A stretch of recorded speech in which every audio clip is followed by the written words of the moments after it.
of the Great West, Mhm. with by Austin and Alta Fife. This is the book. Everything I read for is for sale here. Not that I particularly want you to If I buy the book, then he'll quit then I reading won't be able to read it anymore. And I found another, poetry keeps coming into my shop. It's like a magnet for poetry. And I've never read this guy. I've heard of him, but I've never read him. The name of the book is The Face is Familiar, and it's by Ogden Nash. I've heard of them. Familiar with Ogden What's Nash. the name of your book again? The Face is Familiar. Oh.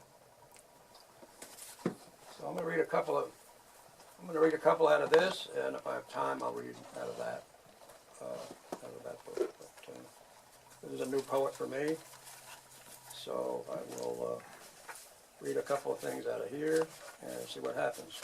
And there's a lot of poems in here. This is all table of contents here. I should read this one. It's called Old Men. We'll find that one. You call me an old man? No, I'm not. Okay. Is this in your way? We're all in that club at this point. No, I'm not an old man, but I'm an old You're woman. not an old person at all. So, not at all. that's really near the back here, but so I'll find that. Oh, it's real quick. This is Old Men by Ogden Nash. Plural, huh? People expect old men to die. They do not really mourn old men. Old men are different. People look at them with eyes that wonder when. People watch with unshocked eyes. But the old men know when an old man dies. Ogden Nash. Okay. It's on the depressing side, wasn't it? Well, can't have everything. You should have issued tissues.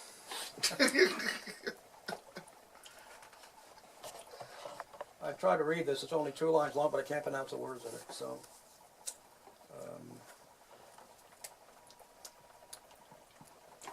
it's funny, but I can't. Let's,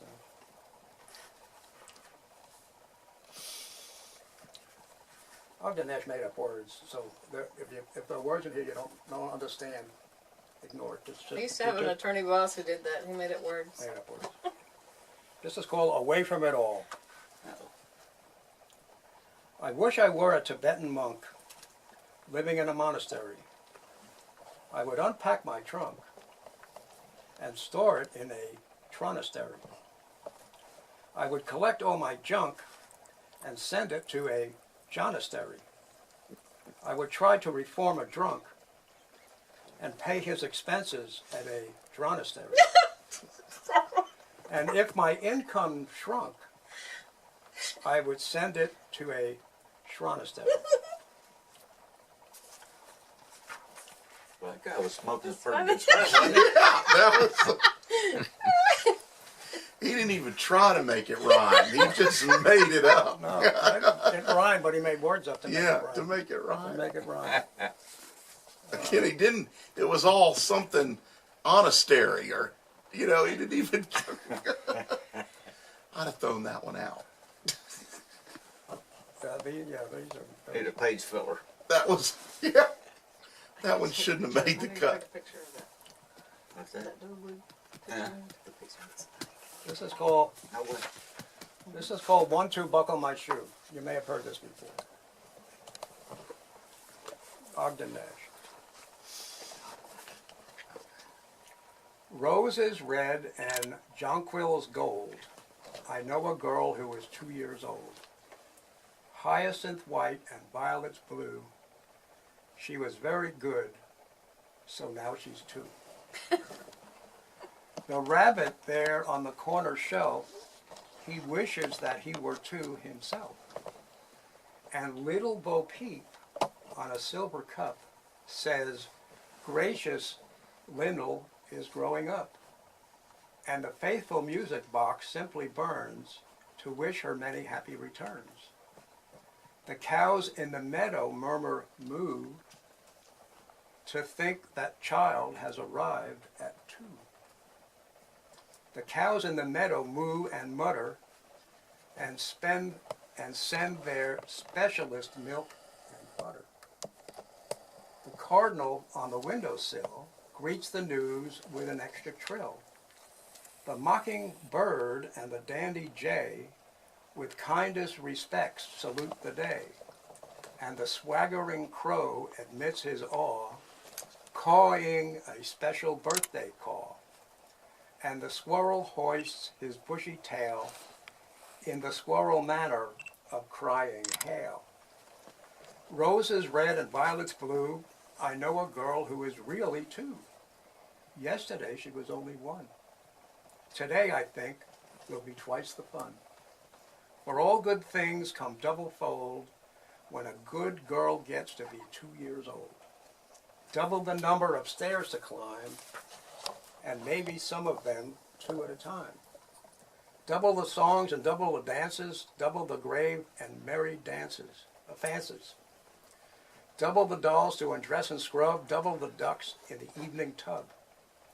Double walks in exciting lanes, and double trips to wave at the trains, and certainly double stories told when a good girl gets to be 2 years old.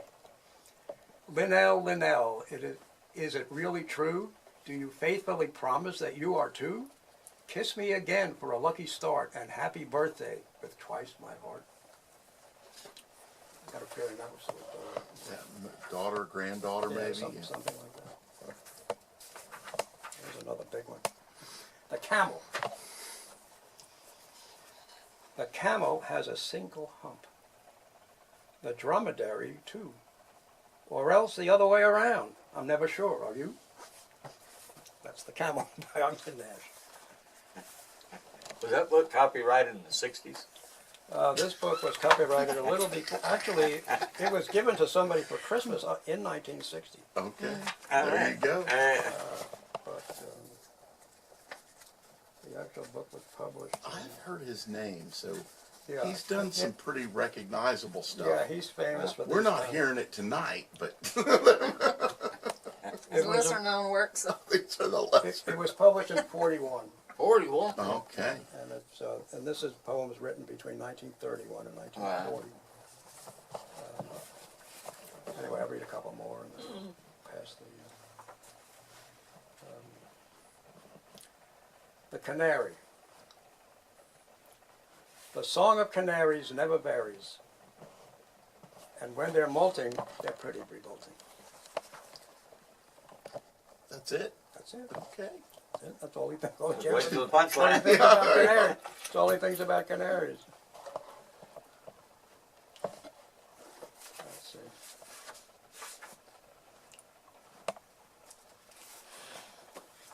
A ride on the Bronxial Local. Bronx is in New York City, by the way, just in case you don't know. Okay. So, this is bronchitis. That's the opening line. Well, at least it's not appendicitis. Well, I suppose I ought to be thankful it's not bubonic or pellagra. Well, I suppose I ought to be thankful I'm having it in bed instead of floating in a barrel over Niagara. And that is about all I can say. For it. Particularly when you try to sustain life on what you get fed for it. And you drink water, water, water, and the only other ingredient in it is sometimes soda and sometimes aspirin. And when your helpmeet approaches to help, you are very grateful, but you are afraid of giving her what you have got, and a grateful embrace is the last thing you can clasper in. And if you smoke, you increase your cough, but finally you decide you'd rather increase it than lay off. And sometimes you are cold, and that's a chill, and sometimes you are hot, and that's a fever. A little decorum here. And all in all, you are as merry as Danny Deaver. And if you try to read, you go to sleep. And if you go to sleep, you are waked up by somebody advancing on your bedside without any stealth. And they poke a spoonful of something at you and tell you to swallow it and regain your health. And then you decide that if that is the only way to regain your health, you just don't want to. And then you begin to wonder who gave you your beautiful Bonnie bronchitis. And then finally you get to the fun of thinking who it would be fun to pass it on to. And first of all, for the good of humanity, you'd like to give it to all dictators and political spellbinders of dubious sanity. Because if they had bronchitis, they couldn't spellbind. And if they couldn't spellbind, they couldn't dictate. And if they couldn't dictate, they would have to stop going around with their jaws out, or their right hands raised, or their arms akimbo. And they would sink back into their original limbo. And something I should love even better than possums love persimmons would be to hand on my bronchitis to all singers who, if they are women, have voices like men's, and if they are men, have voices like women's. And then, except for the sound of coughing, the day and night air would be quiet as it was before the birth of Marconi or Edison. And now, goodbye. Thank you, because I must explain to a woman that I don't need any more medicine. That's a ride on the Bronxial Local by Ogden Nash. Okay, that was funny. It was good. One more, no. I'll give it up. Don't grin, or you'll have to bear it, is the title. It is better in the long run to possess an abscess or a tumor than to possess a sense of humor.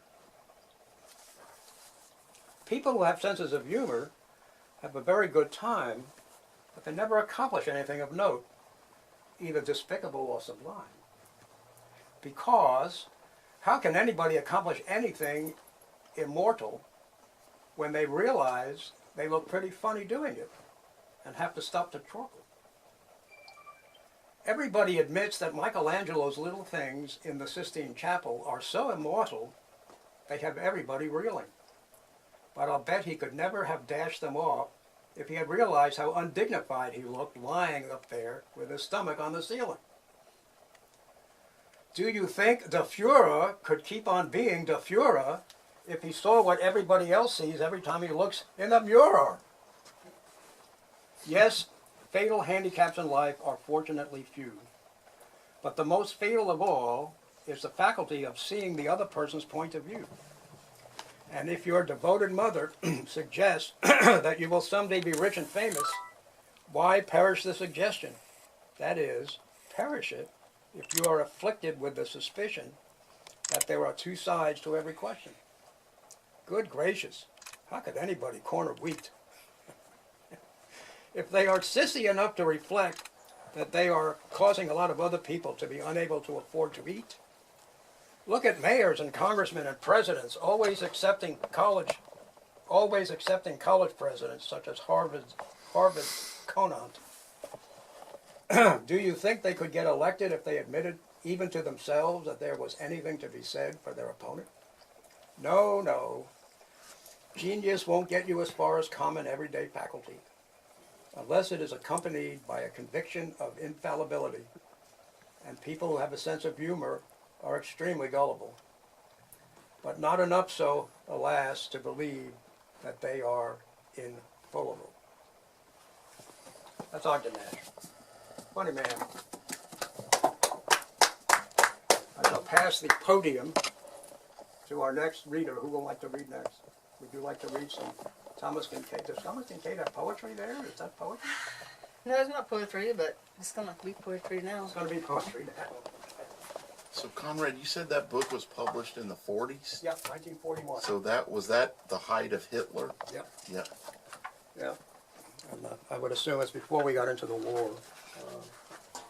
Well, I love Thomas Kincaid, and I have a book that's about joy he wrote, And it's got all some of his beautiful paintings in it, and it helped me come back from a deep depression.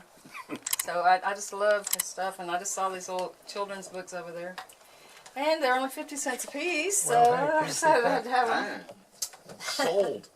So, all things bright and beautiful, all creatures great and small, all things wise and wonderful, the Lord God made them all.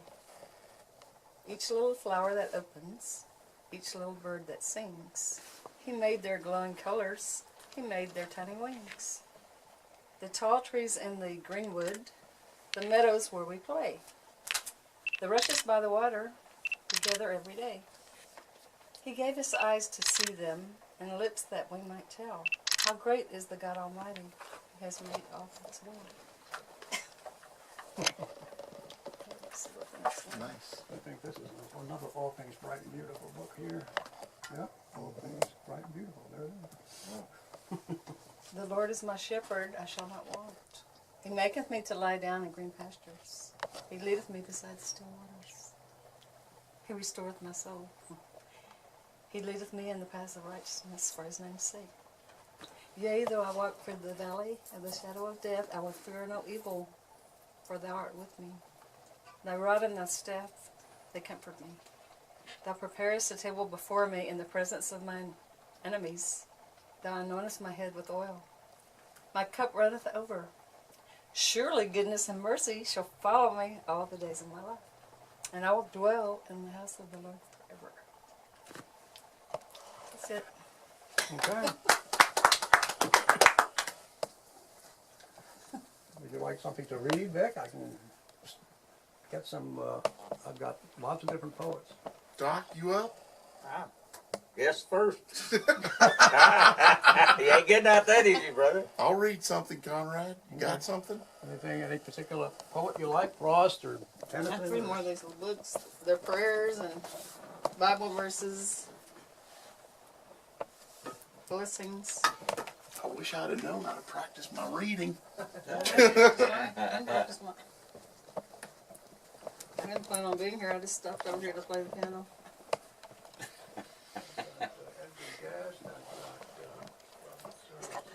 Here's this one.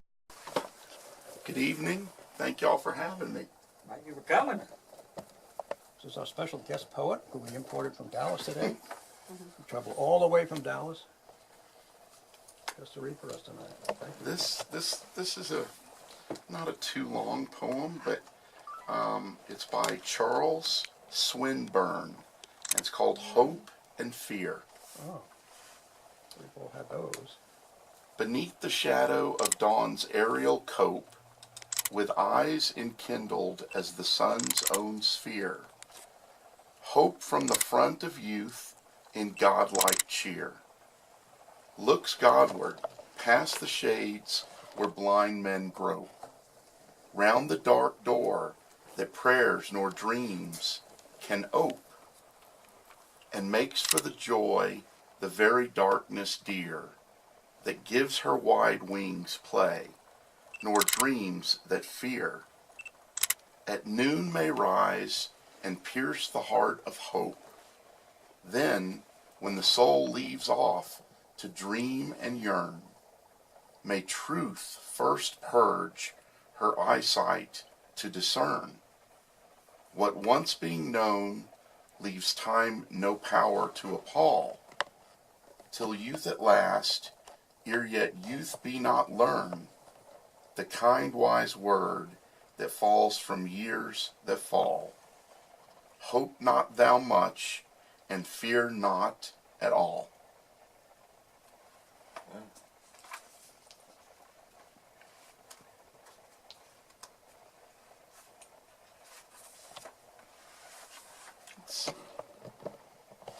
Here's a nice one.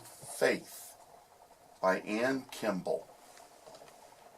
Better trust all and be deceived, and weep that trust and that deceiving, that doubt one heart that, if believed, had blessed one's life with true believing.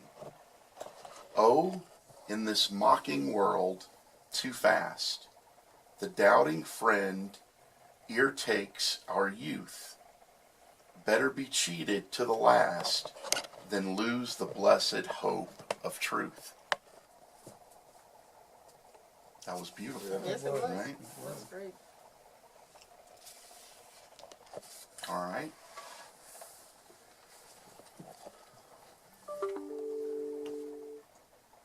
A Prayer by Max Ehrman. Let me do my work each day, and if the darkened hours of despair overcome me, may I not forget the strength that comforted me. In the desolation of other times, may I still remember the bright hours that found me, walking over the silent hills of my childhood, or dreaming on the margin of the quiet river, when a light glowed within me, and I promised my early God to have courage. Amid the tempest of the changing years, spare me from bitterness and from the sharp passions of unguarded moments. May I not forget the poverty and riches are of the Spirit, though the world know me not. May my thoughts and actions be such as I shall keep me friendly with myself. Lift my eyes from the earth, and let me not forget the uses of the stars. Forbid that I should judge others, lest I condemn myself. Let me not follow the clamor of the world, but walk calmly in my path. Give me a few friends who will love me for what I am, and keep ever burning before my vagrant steps the kindly light of hope. And though age and infirmity overtake me, and I come not within sight of the castle of my dreams, teach me still to be thankful for life, and for time's olden memories that are good and sweet. And may the evening's twilight find me gentle still. That's a great That was prayer. a good one, huh? Great prayer. Remember that. I'm going to end on that one. Okay. Hey. That's a good one. That was a good one. Thank you, Vic. Thank you, Conrad. I gotta That's a follow keeper, that. huh? Yes, it is. I gotta follow that. You gotta follow You're that. good. Get up here. Come on. have a chance to go with her. Ooh, man. Get up. Follow that. I nearly buckled my knees. You'll talk about buckling knees the other day. You're a tough act to follow, Vic. That was a lucky pick, right? Wow. Vic was in town last week, and we was talking and all that, and I was talking about all these good-looking women. Who are you? Oh, yeah. And anyway, He hangs out with one, you know. I do, he right? does. I'm lucky. but, I favored a lot of them and all that, and Vic just kept shaking his head. He said, the ones you're talking about is a dime a dozen, Doc. Reached and I handed him a nickel. I said, here, go get me 6 of them. All right. That's awesome. Let's talk about Grandma's cabin. All right. This is in the book of Prairie. It's a prairie poet. The Prairie Poet. All right. Cowboy Name again? Prairie. No, Who no, wrote it? his name. Oh, it's Grandma's Cabin. It's written by Joyce Whiteman. This poem, she wrote it, it's in 1943 here. So. Oh, that was 43. when I was born. There, my Are birthday. you That's that your old? birthday. Yeah. That's good luck. Man, okay, this will be your birthday poem. Thank you. Oh, I love my little cabin, and I choose to live alone. Now I know that Grandma's spoofing. I can tell it by her tone. Yes, I love my little cabin. After all, it's home to me. And just because I own it, makes it seem more dear, you see. At first I planned to sell it. It looked so awful bland. But then I thought it would look nice when all the things were there. You know, it's really kind of cute. Through the rooms, just number 3, there's a real glass in the windows and a big rock chimney. There's going to be a basement as soon as it gets dug. And the linoleum on the floor is as good as any old rug. You say that there's a bachelor who could come give me lots of thrills. This is Grandma talking. Oh, man. Well, he can't hold a candle to my cabin in the hills. Nice. And I come across one because, unfortunately, there's been so many loss of lives in the last week or so, especially around Winnsboro. And I hope I can pull this one up here. Anyway, this is As I Sit in Heaven. As I sit in heaven and watch you every day, I try to let you know with signs I never went away. I hear you when you're laughing and watch you as you sleep. I even place my arms around you to calm you as you weep. I see you wish the days away, begging to have me home. So I try to send you signs so you'll know you're not alone. Don't feel guilty that you have life that was denied to me. Heaven is truly beautiful. Just you wait and see. So live your life. Laugh again. Enjoy yourself. Be free. Then I know with every breath you take, you'll be taking one for me. Thank you. Thank you. Very nice. Doc, can you send me that? I can't. I'd love to get that. Send it. That was a good one. It is. Doc, you want to take stills while I do video here? Okay, I can do that.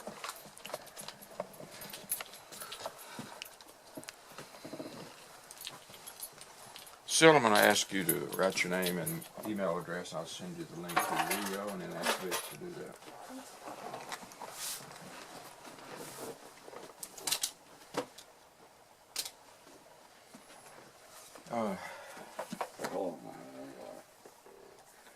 Go off and on.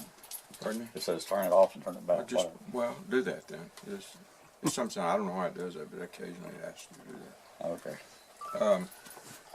That poem you read, Vic, or the one you ended with, it was very moving, I thought. The name rang a bell with me, Max Ehrman. I didn't Google it or anything, but if anybody can Google it in the meantime, while we're here, Max Ehrman. I'm assuming it's spelled Ehrmann or something like that. Yes, sir. Mm-hmm. So if I get a chance to Google that, I wish you would. I think someone, I don't know whether it was him or someone with a similar name. Most of you are familiar with I call it a poem, a work of art called The Desiderata. Is everybody familiar with that? Anybody not familiar with it? I'm not. Okay. Well, I think someone with the name, either he or someone with a name very similar wrote that. And it's always been one of my favorites of any kind of writing. If nobody finds it, I'll Google it later myself, because I'm curious to know if he wrote that as well. I'm going to read a poem tonight that comes from a book that my dear friend Doc Davis gave me quite some time ago. I think he found it somewhere in a yard sale or a blessing box or somewhere at a reduced price. It's a Four Walls and Windows is a publishing company. It's called The Neglected Walt Whitman. A kind of a curious title, I thought. And I don't know how many are very familiar with Whitman's work. When I was a boy, we were required to, in school, we were required to read Walt Whitman and that sort of thing. And one thing that has always impressed me about Walt Whitman is that during the Civil War, he made it a point just on his own, not not representing some foundation or government agency or anything at all. Just a personal, I'm going to call it a mission or even a ministry maybe. He's not a theologian, not a pastor or anything like that. But he took it upon himself to visit the military hospitals either in and around Washington, D.C. And virtually every day he would be in one of those hospitals. And he didn't go there to preach a message or convert them to some religion or anything like that. He just went there to listen to them, to hear what they had to say. He hardly ever said anything. He mostly just listened. He made notes of, in fact, one of his books is called Memoranda from the War, and it's just notes of those visits. And he wrote a huge body of poetry about the Civil War and about the survivors, those people who were wounded in these hospitals and that sort of thing. And even if you're not familiar with Walt Whitman's work, you probably know the name of his most famous book of poetry called Leaves of Grass. You've probably at least heard of that. And this neglected Walt Whitman, to which I owe entirely to Doc Davis. I didn't ever know about this book otherwise. There's a poem that I was fascinated with. It is a section in the book called Fallen Leaves, and it's a play on the name of his book, Leaves of Grass. This is one of the poems that was dropped and did not get published in Leaves of Grass, but he really wanted it to be in there, but they had to, economics dictated the number of pages and that sort of thing. And this poem had to be dropped. And that's why it's in this neglected Walt Whitman book. So I'm going, and it's short. It's not a real short poem, but it's the only one I'm going to read. So forgive me for. What's the title again? A little bit long. I'm sorry. Title again is. Well, Leaves have dropped. It's listed here as I think apparently the original title was RESPONDEZ exclamation mark, and then it's in parentheses, poem of the propositions of nakedness. And it starts off, when I'm going to guess at the pronunciation of that word, respondes. So it starts off with respondes. It's French, responde? Say again? You think it's French, responde? Responde? Maybe. I've never seen this word. I have no idea what it is. Your guess is better than mine. And then he has in parentheses after that first two words, respondes. The war is completed. The price is paid. The title is settled beyond recall. Let everyone answer.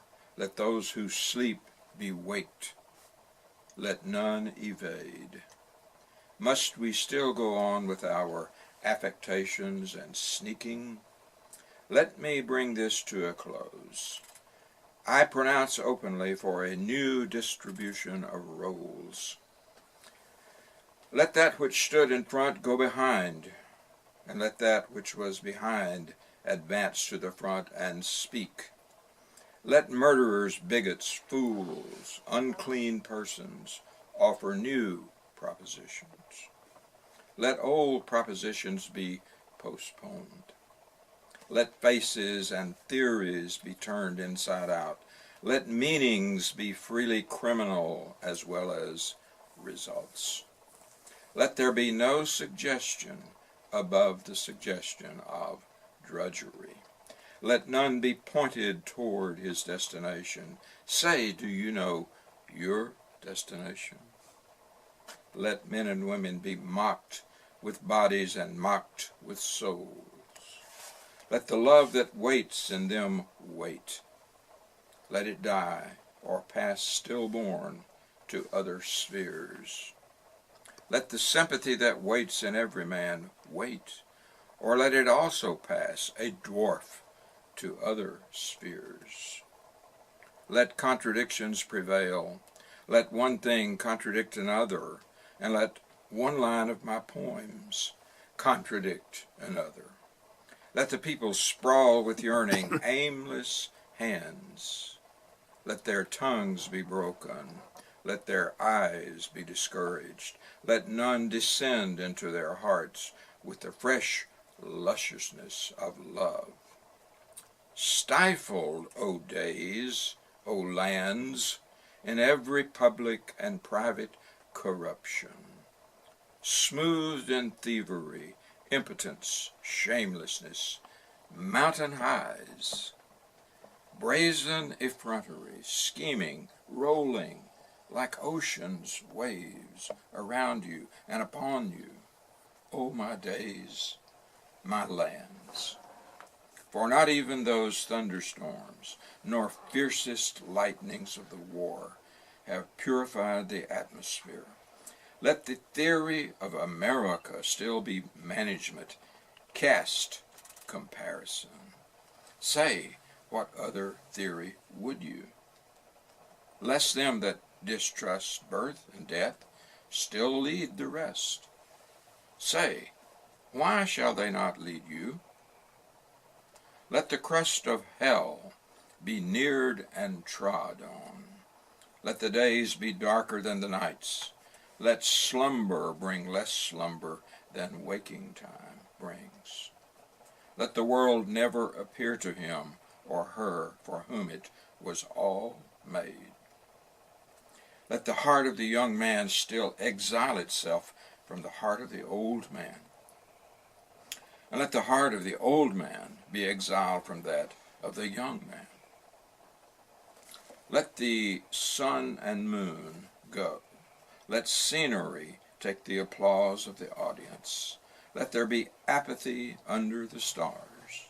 Let freedom prove no man's inalienable right. Everyone who can tyrannize, let him tyrannize to his satisfaction. Let none but infidels be countenanced. Let the eminence of meanness, treachery, sarcasm, hate, greed, indecency, impotence, lust be taken for granted above all. Let writers, judges, governments, households, religions, philosophies take such for granted above all. Let the worst men beget children out of the worst women. Let the priest still play at immortality. Let death be inaugurated. Let nothing remain but the ashes of teachers, artists, moralists, lawyers, and learned and polite persons. Let him who is without any poems be assassinated.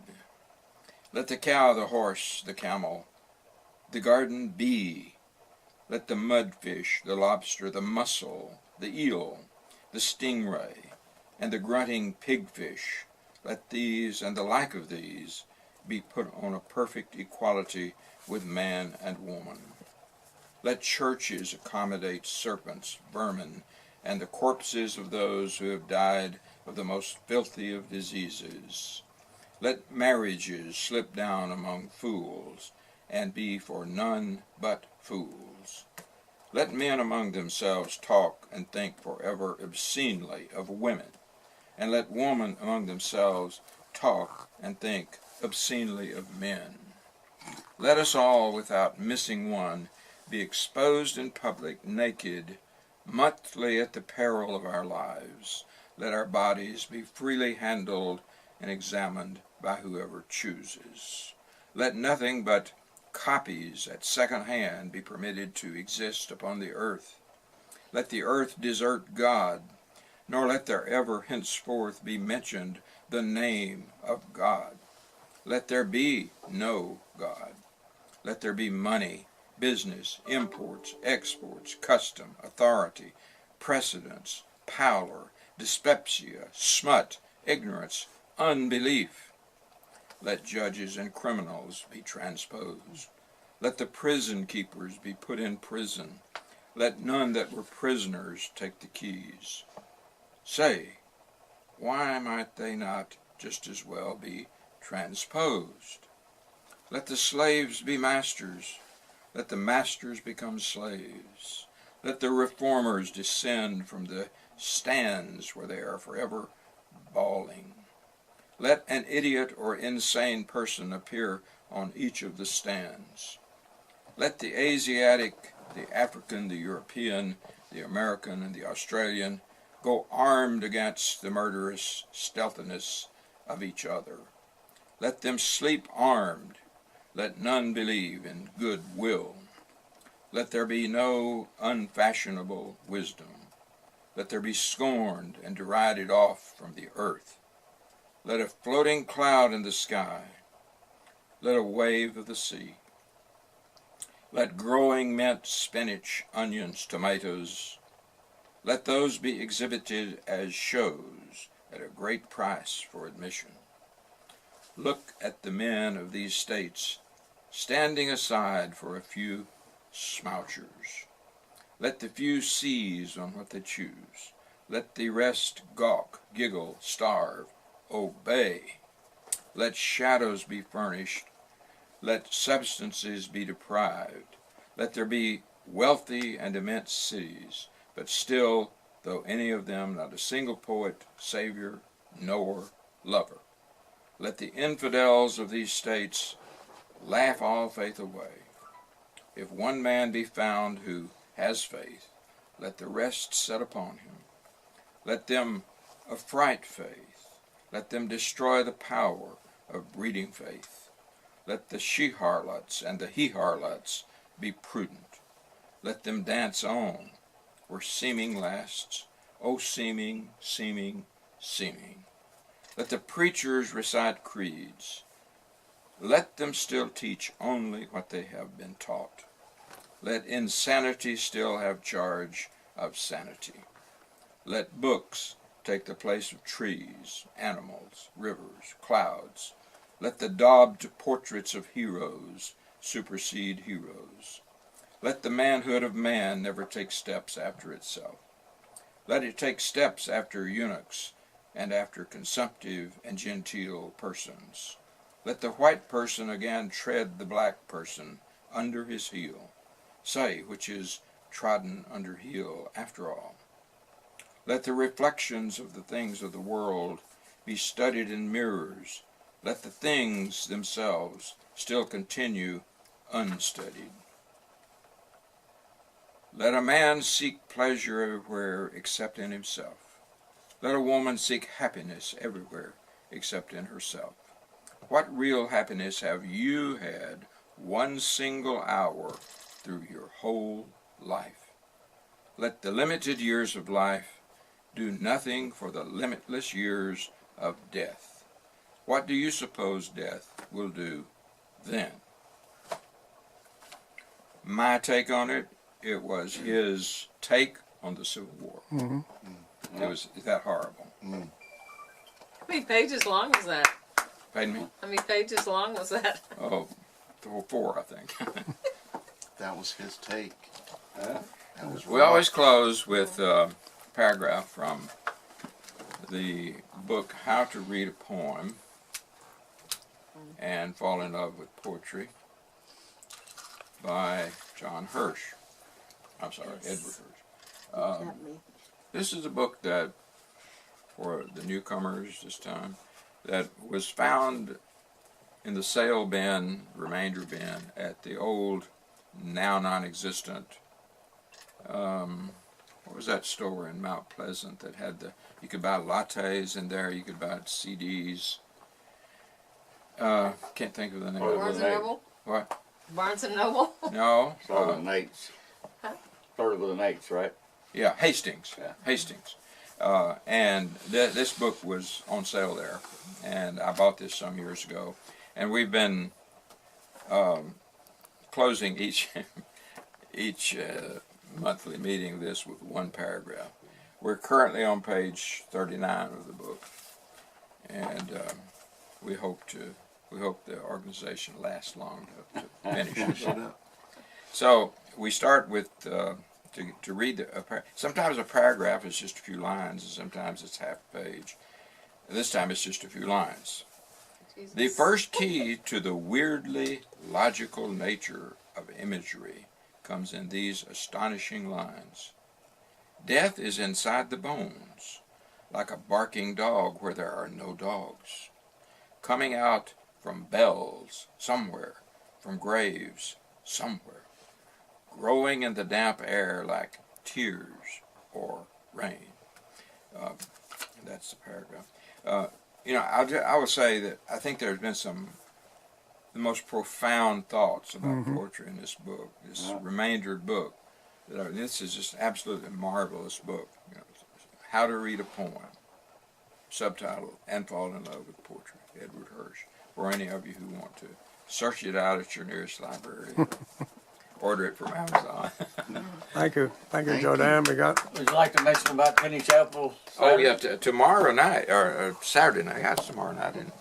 Tomorrow night at Tenney Chapel, United Methodist Church, 449 County Road 4620. the quintessential country church. It is branded the quintessential country church, and it's 2 miles south of Brookshire's on 312, and there you intersect with 4620, which is County Road.